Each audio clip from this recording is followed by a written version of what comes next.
ако нема што да се слави, нема што да се гради.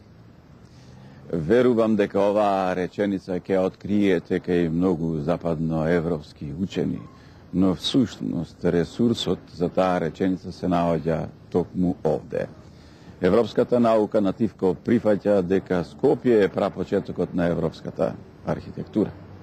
Затоа, во рамката на таа традиција, Скопско лето е всушност наследник на таа реченица и Скопско лето ја прифаќа таа одговорна задача дадена како порака од големата мајка, символот на Скопје и символот на Скопско лето, да го украси градот и постојано да го украсува со манифестации. Во топлите летни вечери Скопје беше сцена на која се афирмираше македонскиот духовен идентитет. Фестивалот стана одблесок на светските уметнички движења и подиум на младите. Стотици домашни и странски музички, драмски и ликовни уметници воспоставија вистински диалог со публиката, која и до денес остана постојан придружник на оваа манифестација.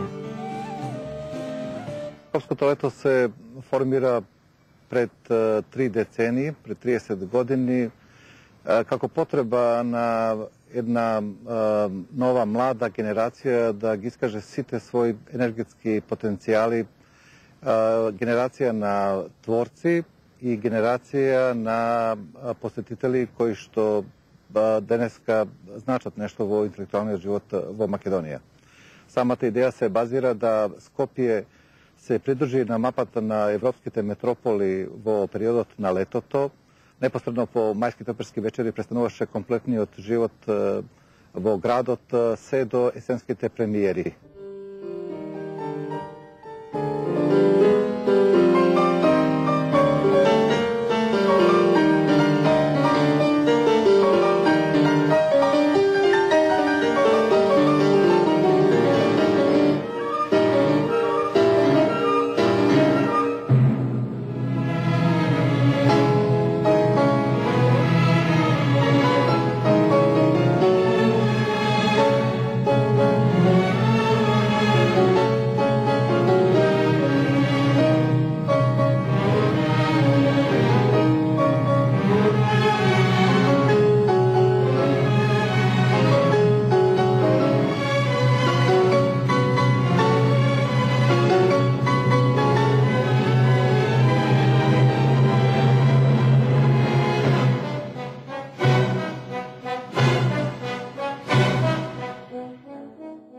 Сметам дека Скопското лето е еден од клучните фактори за развој на музичкиот живот во главниот град на Република Македонија. Скопското лето донесе многу новости. Тоа откри нови простори за институциите од национален интерес, ја извади операта на улица, го извади балетот на плоштад, ги извади ансамблите на Музичко-балетскиот училишен центар и факултетот за музичка уметност на градските платоа и со тоа им даде една нова димензија, привлекувајќи еден широк круг на публика. Станува збор не само за оние стандардни слушатели, туку и за оние кои можеби за прв пат комуницираа со овој вид музика.